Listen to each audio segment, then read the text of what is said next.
If no one listens to this show, it doesn't matter, because the value I've been getting, it's worth every dollar I put in, every second I put in, every piece of effort I put in, because I'm getting so much out of these conversations. There's value for everybody, not just value for us from listening to the guest, but also the guest is receiving value. If the worlds align, there's opportunities for everybody in here. And that was absolutely amazing. My biggest KPIs are, am I still enjoying the process, right? So that's something I check in every week. Am I getting feedback from people, whatever the case might be, right? I'm looking for specific feedback around the content itself. How do we actually monetize this? And this is going to look very different for a lot of people. But before we even go there, right, we have to conquer being consistent and being out there and putting our content out. There's a sign right behind me here on the right side that says, follow your heart. The reason we're even having this conversation right now is because I've been following my heart. And that's my why, that's my purpose, that's what drives me. And if you find that in your life, don't wait for anyone to give you the go-ahead. Give yourself permission and go after it. Hey, I'm Luis. And I'm Luis. And you're listening to the Content is Profit podcast.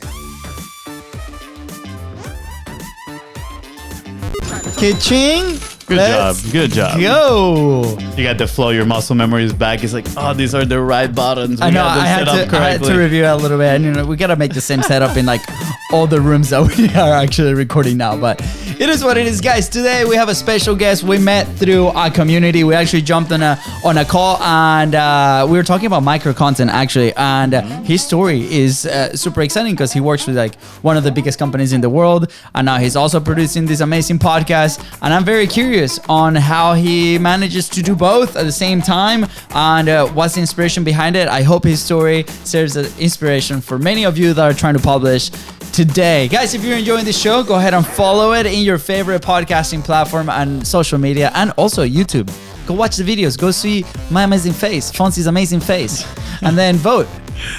Okay. Who's more handsome? Hashtag pick a bro. Let's go. And if today's guest help you move one step closer towards your goal, please don't forget to share this episode. And of course, leave a 5-star review. That's not so bad. Just go watch the videos because there's valuable information in there. Just saying. Anyways, like I mentioned, we met this amazing guest after a masterclass that we did with one of our partners, Captcha. Shout out to them. Incredible company. And, I extended an invitation. I'm like, guys, if you want to be on the show, let's talk about this. And we did our 11-minute, that's one of our tricks, 11-minute call that turns out to be like 30-minute call. And the other day I received a message from somebody saying, that is oddly specific. And I was like, yes. It is on purpose. It is on purpose. They don't always remember us for the two Luis's names, but the 11-minute call. That's right. But we uncover a lot of stuff, and I'm very curious to, explore this conversation with him on this show since he has worked for a company called Microsoft. Ooh. And then he launched a show that we're going to reveal the name in just a second. I'm so excited because he's very passionate about how he helps people with his message. Anything else, Fonzie? No, you knocked it out of the park. Let's go, Bring baby. Bring him on. Guys, please welcome our new Content is Profit friend, Constantin Moran. What's up, Constantin? Hey guys, hey Luis and Fonzie. It's a pleasure to be here. Awesome introduction as always. It's so good to be here. Thank you, man. Thank you. I see that you're also wearing a soccer jersey. I missed the memo. What the heck? I was born in Romania, moved to Canada where there's not a whole lot of soccer, so I still follow it from back in Europe. Bayern Munich was one of my favorites growing up, so I figured why not? Why not wear a shirt with a color I like, red, right? That's right. And that's it. Have some fun. That's right. I mean, unfortunately, it's not an Arsenal jersey, but, we'll pass it. It's better than a Barcelona jersey. So that's awesome. Dude, Constantine, when we met, I was so curious, right? Like, I remember, like, my personal story, right? I think we started our business and we started podcasting because we wanted a way out of where I was working at the time, right? So for me, those two like never computed together. They were like, this is, I have to do one or the other, but you managed to do both like really well, right? You work for Microsoft, you run teams, like you do sales, like, and that's like your life, but also you decided to start this amazing platform, right? Yes. And And if I'm not mistaken, right, like your show has been going for quite a while, and you've been helping some people, right? And I want you to share that story. It's like, why do you decided to actually launch a podcast while you do your corporate life? Absolutely. No, that's a great question, Luis. And my show has been live for about 3.5 months, but I've been working at it for the last almost a full year now. Yeah. And while I, of course, do the full-time gig with Microsoft and enjoy my personal life as well. Absolutely. Now, the big question as to why I started doing this has to go back to me realizing that there is more to life for me, and that there is a why, there is a purpose behind what I am to do, and all the skills I've acquired over the last almost 40 years. And that kind of culminated for me last summer when I thought really hard about what's truly my why, what motivates me, what drives me. And after doing a lot of digging internally and asking friends and asking people that know me, I came to the conclusion that really what gets me going every day is working with people, inspiring people, empowering people on this beautiful journey that we call life. Yeah. And I figured, what way can I give back besides one-on-one conversations through mentorship and coaching? And podcasting felt like a natural fit because I'm one that listens to lots of podcasts, yours being one of them. Thank you. That's an amazing way to give back. So why not start something where I can, again, put my knowledge and my experience into something that gives back to a broader audience? Yeah. So I'm a little curious on, you mentioned that the podcast has been going on for 3 months, but you've been in the works for about a year, right? Yes. I'm curious, right? Because a lot of people, they stay, some people stay all their time in that ideation process, maybe without launching it. And I'm curious, what was that process for you? What happened in those 9 first months that you were thinking about launching your podcast, or you were planning your podcast? Maybe why wasn't it launched on month 3 rather in month 9, right? Like, I'm so curious on how that process came out for you. And feel free to include, the ups and downs. If you had any doubts, any internal challenges, I would love to hear about that. Yeah, I love the question, Fonzie. And the idea of the podcast first came to me in August of last year. So about 12 months ago now, 12 months and a bit. And like you just mentioned, there were doubts at the beginning because I was like, hey, I'm a kid from Eastern Europe. Yes, I moved to Canada. Yes, I work for Microsoft. I have a cool job. But who am I to have a voice, to bring a podcast to the world? And why would people listen to me? So there was a lot of self-doubt at the beginning. Yeah. But what started to happen is I started talking to friends and coworkers and people in my life. And I said, hey, I have this idea. What do you think? And the feedback started to come in pretty, amazing at the beginning. And they were like, hey, you might have something there. Look into it, do some digging and see what you can come up with. Yeah. And I have a project management background, which means that I like to really plan things out, to have a structure. Yeah. But it also means I like to learn, right? So I don't want to just jump in and do something half-baked. I would rather put some effort into it and do it properly, especially because this is a passion project and something that I would like to do long-term, not just for a month or a year. So the process started by me reading a lot, listening to lots of podcasts, watching a lot of videos on YouTube. And then eventually, it wasn't until January of this year when I said, you know what, let me take all my ideas and put them down in a PowerPoint presentation. I love making presentations because Microsoft is I prepare presentations and deliver these presentations to CEOs, CIOs, and anything down below to a project member, right? And I've done conversations or presentations to hundreds of people, and that's what I love to do. So I said, you know what, I'll put my ideas on paper, and then I'll take them in conversations to my friends. So again, I called up people. I said, hey, do you have 15 minutes? Do you have half an hour? Let's chat about this idea I have, and I would like your feedback. So with each conversation, my confidence grew because I was receiving a lot of amazing feedback and some constructive feedback that allowed me to refine my ideas and allowed me to refine my approach. Now, why did I choose to go live so late in the process? Well, there's 2 main reasons. One, I wanted to make sure I'm ready. And 2, I wanted to pick a date that was right before my 40th birthday, which was in middle of May of this year. So then I picked a date probably 4 months ahead, and then I started the process. And one of the areas that gave me the most anxiety was finding potential guests to be on my show. And it turned out that was actually the easiest part.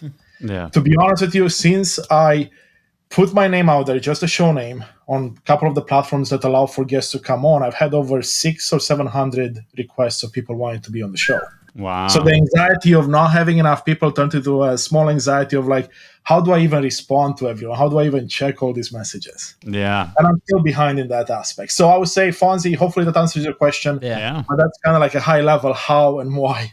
Yeah.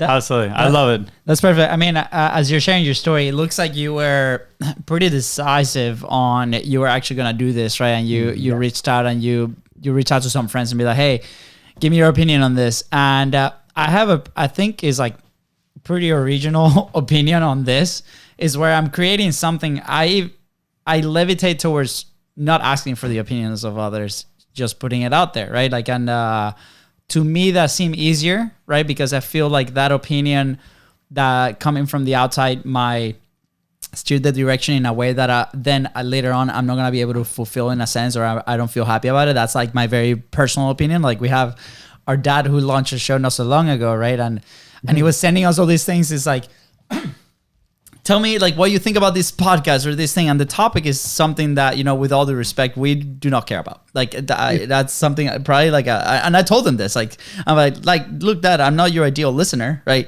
Can you be a little bit more specific on the feedback that you're looking for? It's like, is it on the storytelling? Is it like on the structure? Like what do you want feedback about?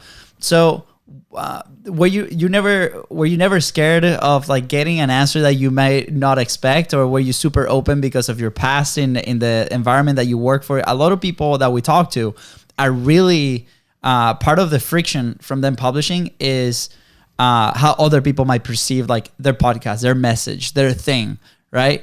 And that's maybe why I levitate towards like I'm just gonna do my thing and I'm not gonna ask for anything until like I'm way down the road that I'm already very comfortable executing. Right, so I'm curious, like what came through your mind? Were you just super open from the very beginning, or did I ever cause friction for you? Yeah, that's such a great question, and I love that you went there. I'll be honest with you. Growing up the way I did in Eastern Europe during the communist era, there were a lot of learned behaviors. One of them being tied to looking for acceptance or looking for validation externally, and it wasn't something that I truly realized until actually much more recent in the last 6 or 7 months. And one of the reasons I was reaching out to people is because that's what I used to do all the time. It would be like, I have an idea. It's almost like I wasn't trusting myself. So I'm like, hey, what are your thoughts? So part of Fonzie's question from earlier around the confidence piece, like, you know, have I always had up or just had some downs in there? And there was this confidence piece. And I'm like, I have this idea, but I'm not really sure if it's good enough. So let me go validate with people. So there was definitely a part of it to do with that. But the second part was, and it's something I do in my professional life now and in my personal life, is that I don't want to let my ego take over too much and think that I know all the answers, because I know I don't. Yeah, so it's about what blind spots am I missing? So when I would receive feedback from people, it wouldn't be like, oh, Luis, you had such great ideas, I'm going to incorporate all of them. I would take them back, I would do my own research, I would see how they would fit in with whatever vision and idea I have, and then I would implement whatever parts or whichever parts I would feel cool matching with my idea. Yeah. But the more I work on myself on a personal level, the more I realize what you said as well. It's good to often take that first step, take that first leap, and then as you go, try to get people in to help you with those blind spots that we're not seeing in our day-to-day life. Yeah, absolutely. I mean, I think there's an art in a way of learning how to receive feedback, right? And at the same time, potentially know when to kind of like put blinders on and focus, right, on your own. And you talked about confidence, kind of like validating that idea. And I got the thought, because again, two very different processes, right? Like my brother said, he doesn't want validation. He just wants to do it. He just wants to put it out there. And then you, on your process, you're, okay, I want some sort of validation. I want some sort of feedback. See, you know, if this has some sort of appeal, right?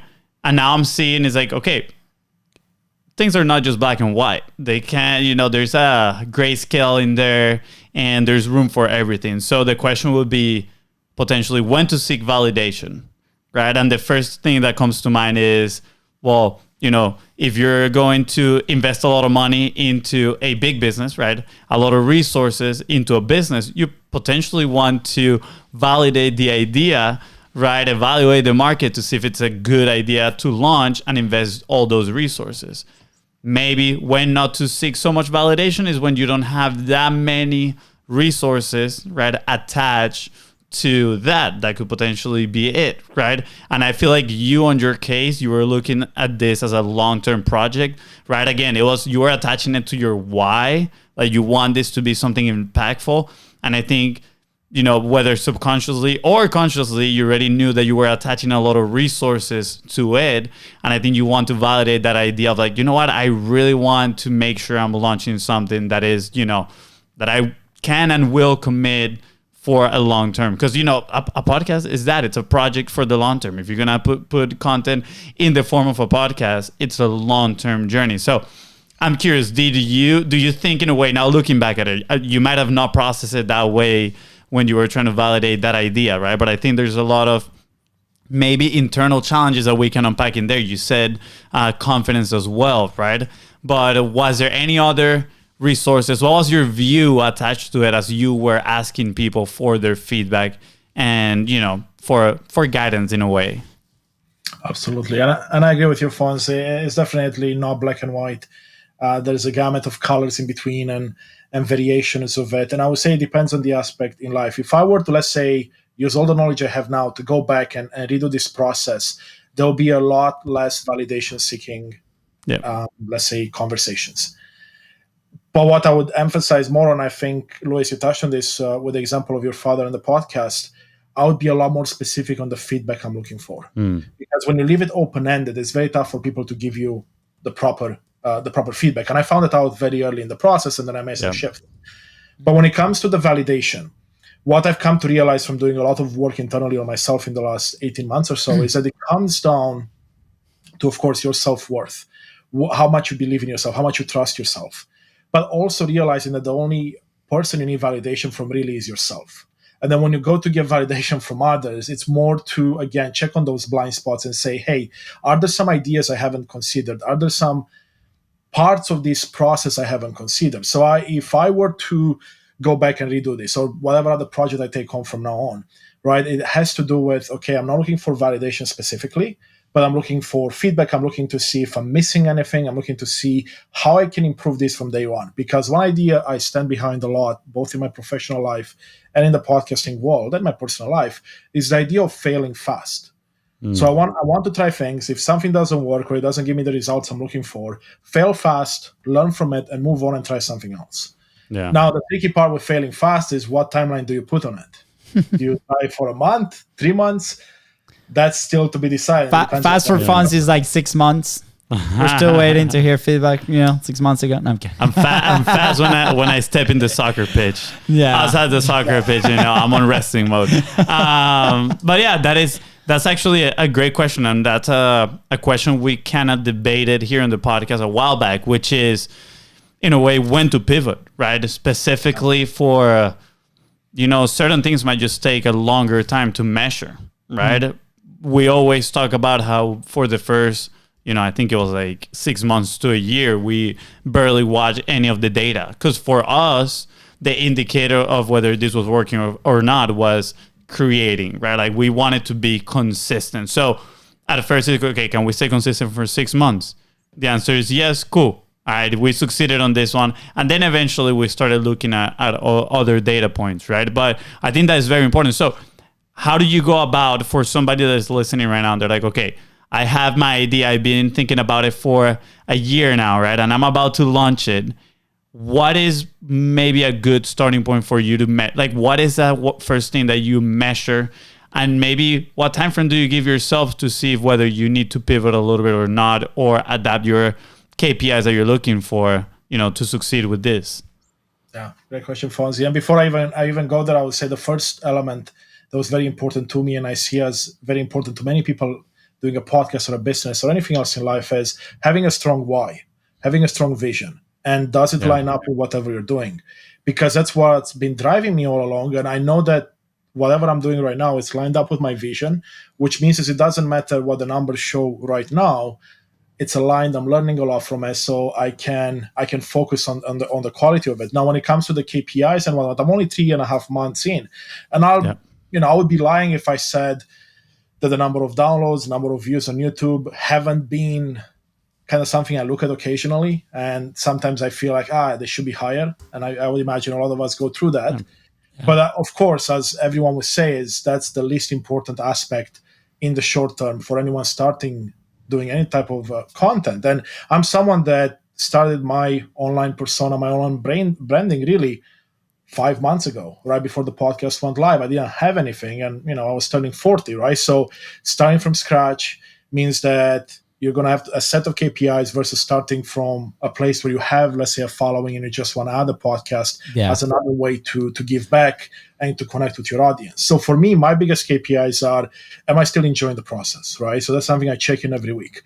Am I getting feedback from people that's telling me, hey, your episodes are too long or too short, or the content is too slow, or whatever the case might be, right? I'm looking for specific feedback around the content itself, because one of the things I realized as I started recording interviews and being a host and then being a guest as well, is that we can always learn from every single episode and then improve how we talk. If I look at my first episode, I was using quite often.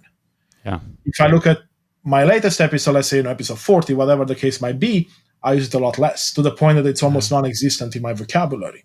And those are just small examples of things that we should do, or at least I look to do, is how can I learn from everything I do so I can make it better for myself in the long run. And my biggest aha moment, to tie it with that in your question, Fonzie, in doing this process, this was before I even published my first episode. So I was recording episode number 10 or something like that. And I was having a beautiful conversation with this lady. And I was beaming. I was super excited after the conversation was done. Yeah. And I remember going upstairs to my partner and saying, hey, I just had this big epiphany. If no one listens to this show, it doesn't matter, because the value I've been getting, it's worth every dollar I put in, every second I put in, every piece of effort I put in, because I'm getting so much out of these conversations. Yeah. Because you're building connections, you're learning from people you're having conversations with. Yeah. And at the very least, it's giving you ideas for how you can take your life and do more with it. Man, you hit the spot, right? Like, I think we probably had the same epiphany, right? Like after a few episodes, we're like, I remember we're trying to come up with some titles and some catchy headlines, and it's like, how to get $100,000 of advice for free, right? And it was like, well, go interview your favorite people, the people that you admire. And I, at this point, I look back, and I saw this piece of content yesterday, and it was like, time travel. What was it? Victor sent it to us. It was like our cousin, right? Like, he's also very entrepreneurial, but it's like sometimes we're not as happy with the results of what we're doing now today, but if you time travel back, your 20-year-old will be like very impressed of what you were doing today, or very happy or stoked, right? So I look at my life, and we own a physical studio. We do this. We podcast full time. We have fun. I have 2 kids, Fonzie, Arsenal is winning, like, who knows, all these things, right? And then our past us will be so excited about the situation, and sometimes we're so like in the moment that we might not see those positive things, right? And I think that comes a lot with the show. So how do we, for ourselves, same thing. It was like, man, like, we didn't have a show, now we have a show, right? We weren't getting advice, now we're getting advice from the people that we admire, and we can connect. And it's this very powerful tool that can get you closer to the people that you really want to be involved with. Right now, we live in a world that is, at the same time, is like very connected, but at the same time, it's like everything is like all over the place, and it can be really challenging to pick, like, who am I gonna follow? What's the message I'm gonna be next to? And this gives us an opportunity to go directly to the source and do that. And this is apart from business side, right? Like, it brought a lot of business opportunity as well, for sure. But on the personal side, I think that's the biggest win. And we say, hey, if everything goes away, the last thing that goes is like the show, right? Like, we're gonna continue to do this. So I think, like, what you say is like super powerful. So I'm curious. You've mentioned guesting and conversations with other people. Your show is mainly interview based, right? It's conversations with other leaders.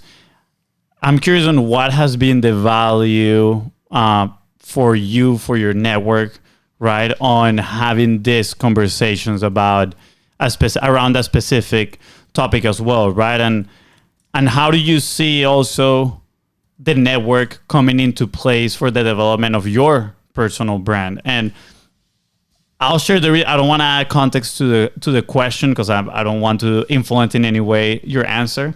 But I will be adding context after of why I'm asking this question, right? And if you heard Content's Profit, I'm sure you know where I'm going with this. Exactly. Love it. Well, first of all, the value in the conversations. I would say I'm someone that's always being challenged in the status quo. And when I would coach or mentor others, I would always encourage them to challenge it as well. Or I would challenge their beliefs and say, hey, you see this situation this way. Have you considered alternatives? And one of the biggest values for me in having conversations with people that I would normally not interact with is exactly this.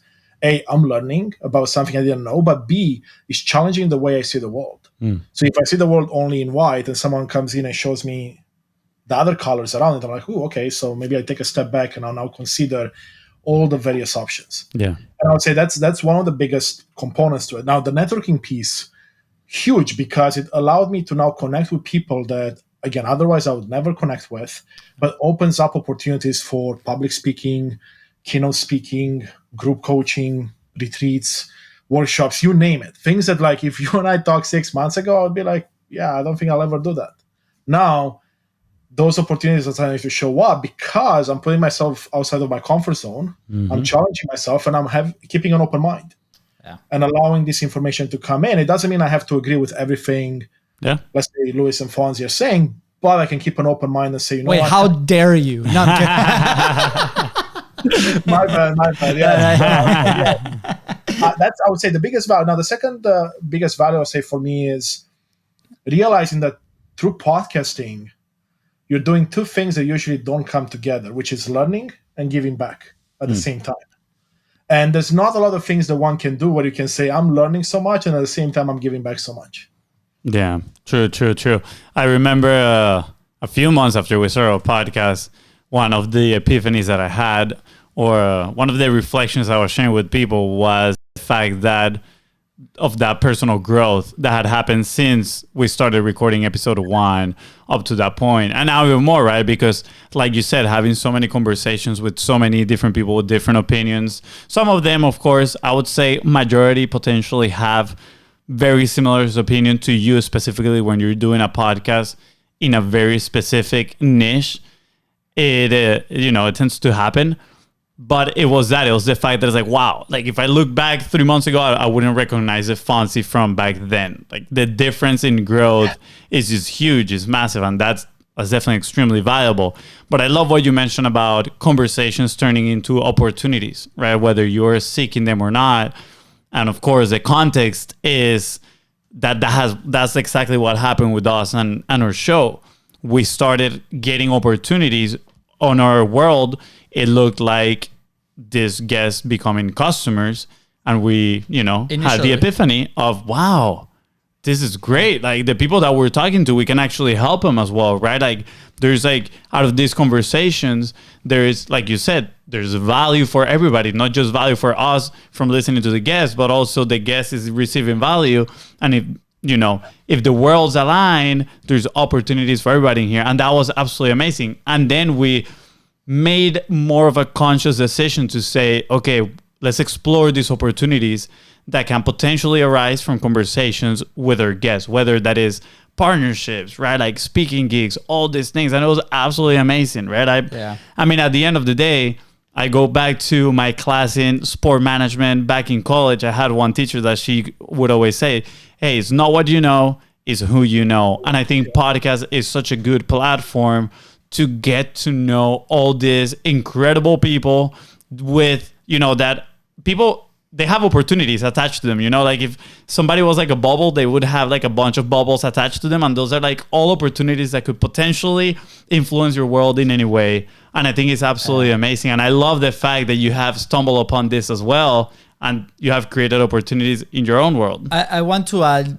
something here, right? Because we sound like a broken record selling podcasting, which is obvious, which is great. But I want to encourage people that podcasting is a medium to do this. But you can also do it in any platform. You can collaborate over Facebook. You can collaborate writing. You can collaborate on Instagram. You can collaborate, on a phone call. Like how building relationships. Build your relationship, right? Like the content is just a very amazing excuse to put you in front of that person that you really want to connect, right? And at the same time, you can build something that we call art, authority, relevancy, and trust with consistency, right? You're going to be putting that content out there. So for a lot of people, if you're listening to that, you might be scared maybe that you don't want to be on camera right away, right? Like maybe you like writing versus producing video, or you might not have the tech to do it, right? Like you could do it from a phone, right? At the end of the day, like there's different logistical things that we can do. But at the end of the day, it's like, how can I get closer to that relationship that I really want to foster, develop, learn from, right? And the content is just a really good way to do that, right? Like if we pass a page and then it's like on the business side, it's like, how do we do this for our business? Then that's an extension to that relationship, right? There's many outcomes that can happen from that. So I don't want to discourage anybody, be like, oh, I don't want a podcast. It's something I don't like. It's like, you can still do, it's the same framework. You can still do it in any platform, right? Like a good example that we got reached out by this entrepreneur. They do SOPs and business and different things, and their way to communicating is through blogs. And we literally jumped on a call. It was a phone call, and he asked me some questions. I responded to the questions, and then they published a blog post, and that's their way. And then we built that relationship over that way. So I really want to encourage people to go and do that. I know that you have a question at the tip of your mouth, but I also have a question at the tip of my mouth. All right, so since I'm the younger brother, I get to go first. Constantin. So just I definitely want on the conversation of opportunities, and we can keep this on live. But I'm just curious on now that you've spotted, the ability of your platform to create these opportunities. What is the opportunity that you're seeking, that you're after? What is the opportunity I'm seeking? Wow, that's a great question. Well, my vision has always been around being in service to others and inspiring and empowering people. And at the beginning, the mistake I made was that I came up with the idea of the podcast, and I'm like, oh, this is it. This is what I'm going to do for the rest of my life while working a full-time job, right? Yeah. And I boxed myself in. And then as I started learning and going through the process, I realized, wait a second, this is just like the tip of the iceberg. There's so much more underneath that can be enabled because I'm doing this. Yeah. We talked about the collaborations, the network being built. So my vision now is expanding significantly what I can help people one-on-one, which I've been doing through mentorship, through Microsoft, and outside of it, coaching and whatnot. But also I'm looking at how do I take my knowledge and put it in such a format where others can consume it, and I can help them find their why, their purpose, find that extra that can bring them joy and fulfillment in life. So for me, the vision long-term is taking that and putting it into one-to-one, but also one-to-many, because I want to impact as many people as I can. And one-to-one is just not scalable. So how do you do one-to-many? Courses, retreats, workshops, public speaking, keynote speaking, any and all of those exercises. And I'm actually in the process of learning how to do a lot of those things, because I have some skills from the corporate world, but it does require you to put in the reps, to put in the process, right? So it's a lot of working on myself, learning from others, and then and not being too fixed in how this vision will look like, right? I know where I want to go, but how I get there and how it shows up, that's not up to me. Yeah, that's awesome. That's great, man. And we fully support you. And just know that you have two brothers here, like supporting in any way. So you have our number. You can just send us a text. But if Arsenal plays Bayern in Champions League, just know that we're enemies. Mortal enemies. I would imagine. So I'll be waiting. I'll be waiting for one of you with Barca in the final. So it's okay. I'm in the last stretch of the show. I really want to dive into a little bit of the logistics, right? Because a lot of the conversations that we're in, a lot of the questions come from how do I actually run the show? How do I create it? Like, how do I do it while I have something else, right? Because when we talk about the monetization side, we were doing a tour on Saturday with these amazing two women, and they have an incredible message that they want to share to the world, right? And the question always comes, and it's one of the 6 stages, right, of content that we talk about all the time. It's like, how do we actually monetize this? And this is going to look very different for a lot of people. But before we even go there, right, we have to conquer being consistent and being out there and putting our content out. So I want to explore, like, how do you balance, your corporate life with your creation process? Like, how big of a commitment is? Can you dive a little bit into, like, how much time are you putting into this? Like, do you do interviews? Do you do research? No research? What are some of the tools that are helping you in your process? I'm excited to dive into this because I think it's going to help a lot of people that I might be in the same situation, right? Like we share ours, but ours might not be applicable, right? Because we have a physical location that we literally just sit down and turn a camera on, and then we're going live. Most people don't have that, right? Which, by the way, if you're in Jacksonville and you want to come in, Studio Podcast Suites, baby. But I remember our first setup, like it took an hour to put the full thing, like the light and the cameras, and then we ended up recording with an iPhone, right? We're like, let's screw all that. It's iPhone time. So, what's your process? Like, how do you go about it?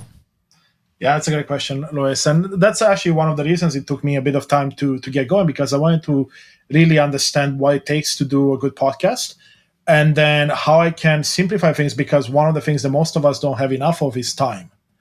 And of course, I'm like, everyone else, right? I had less time than I would like to. So how do I make the most of it? And of course, I was fortunate enough, because of my corporate job, I was able to invest in some equipment. So like you guys, I have a Rodecaster Pro here. I have the microphone, the lights. That was easy. And I had a home office already because I'm working remote from Microsoft. So that part was easy. So I have my home office. I rejigged it. So I have a webcam. I have my audio equipment. And that was easy, right? Now, the process it's funny. Initially, I planned to release an episode a week. But because of the demand I was having in terms of people coming on the show, I said, you know what? I'll do 2 episodes a week. And in retrospect, that was a bit of a mistake, because I was taking on too much at the beginning. But I made that commitment. I said, how do I make it work? Yeah. And for those listening, for me, it takes me roughly 10 hours per episode to record, process the episode, edit the episode, make shorts out of it, make articles out of it, all the content that goes with it, right? It take me 15 hours, some might take me 20 hours.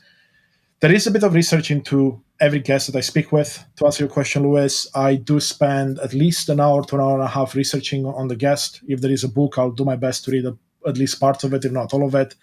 My recordings are conversations. Yes. So I'm not there asking questions. I let it go more organically. So I find that doesn't require as much research. Yeah. But at the same time, you want to know at least what the person is interested in, talking about what they specialize in, and going down that path. Now, the process after I record something, right? After I record, my brother-in-law is helping with a bit of the editing. All he's doing essentially is combining the different views from an active speaker to side by side. But then I take everything and I put it into Descript, which is something you guys use as well. Yeah. And Descript is saving me so much time, because I get to do all the editing. I do all the reels and shorts there. And I do at least 2 to 3 shorts per episode. And I do all the content there. And then you mentioned Capshow earlier. I take it and I put it into Capshow to get my show notes and everything else I need for social media. And that saves me significant amount of time. And if there was no AI to work with, I wouldn't be able to do what I'm doing today. I might be able to do like 1 episode every 2 weeks. Yeah. But because we have so much AI between ChatGPT, Descript, and Capshow, the process becomes fairly streamlined. Mm-hmm. That's amazing, man. Thank you for sharing. I know a lot of people, this will probably trigger some other questions, right? So we encourage everybody to send us a message on social media at BizBrosco with any questions. We just came from Denver. Last week we went to Podcast Movement, and the last day we're like, okay, we're just gonna do a quick round to the floor. We're gonna say hi to the people that we love, and just we might record something. And we stayed for like I think it was like an hour. You were on the other room, but you came back at the end with Will and one of his friends, and he was like, okay, here's my budget. What equipment should I get, right? And everybody gets so distracted or excited about equipment, right? But at the end of the day, it's like you could potentially record a podcast through your phone. And I think it's looking... I mean, now there's AI tools that can edit your audio. And as long as you're recording in a somewhat of controlled environment, they're going to make it sound really incredible. Like if you were recording without professional equipment. Yeah. So, part of it, like we always think in frameworks, right? So it's like, what's the time that you allocate? And this is not directly to you, Constantin, but the people listening, right? Like if they're thinking about doing this, do a time study. Like how much time do you actually have available to do this? Like, do you have 2 hours a week, 3 hours a week, 4 hours a week, and then from there be like, well, how long does it take me to do the research? How long does it take me to invite the people? How long does it take me to actually record the thing? Yeah. Do you know editing? No editing. There's softwares that you can use. Like we highly recommend Descript. By the way, we're going to link We're gonna link it right below. We're full affiliates. We're proud. We're excited that we use it. And how do I record the interviews? But don't let tech be the excuse to not let you publish, right? Our brother that lives in Colombia, he started his podcast over Instagram lives, right? And he called it a podcast, but it was not published on podcast platforms, right? It was just like, hey, we'll do a podcast. It was going to be an Instagram like interview. And we know Remand, right? Like he does like these amazing conversations on Instagram as well. So don't let the tech be an excuse for you to stop collaborating and growing your show. So, dude, Constantin, this has been amazing. By the way, his show, Unleash Thyself, you can find it everywhere. We're going to link it right below.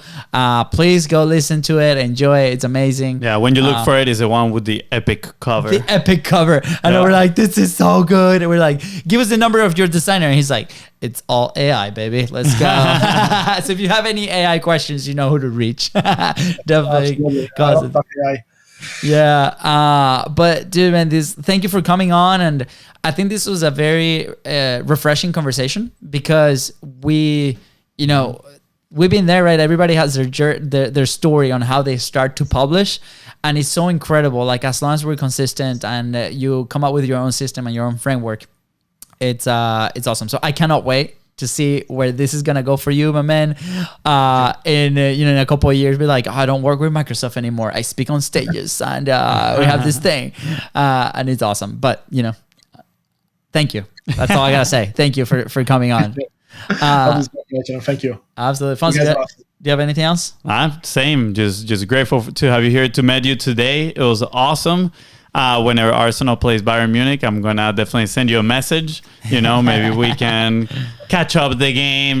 Do a stream recording and watch the game, and hopefully you don't cry when Bayern loses, but it's all good.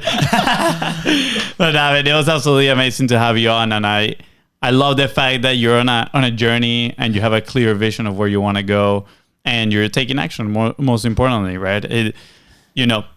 It might take people some time to, they might get an idea. And this was my main takeaway from today, right? I love, because I'm somebody that dwells in the ideas for a long time, right? I'm a decent starter, but I'm not the most consistent follower througher.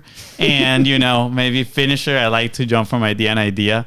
And I love the fact of, the commitment that you have shown to this idea. And I can't wait to see where it's going to be in a few months from now, right? And who you're going to become in a few months from now from, having these conversations and implementing this idea. I think it's going to be amazing. Absolutely. And I appreciate both of your kind words. And you're absolutely right. Like I was the same as you, Fonzie. I would have all this, but then I would doubt myself so much and I would be like, nah, it's not going to work. And like you said, action is the most important step. And one of the things that I guess I will leave your audience with, and it's something that's helped me be here today, there's a sign right behind me here on the right side that says follow your heart. And really the reason we're even having this conversation right now is because I've been following my heart, and not what's in my head, but what I truly believe is in my heart. And that's my why, that's my purpose, that's what drives me. And if you find that in your life, don't wait for anyone to give you the go ahead. Give yourself permission and go after it. So good.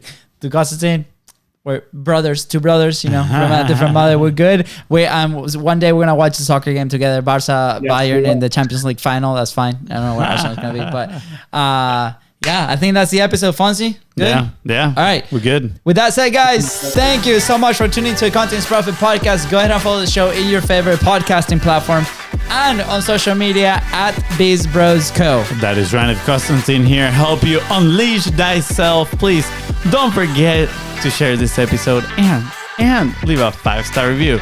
See ya. Bye, guys.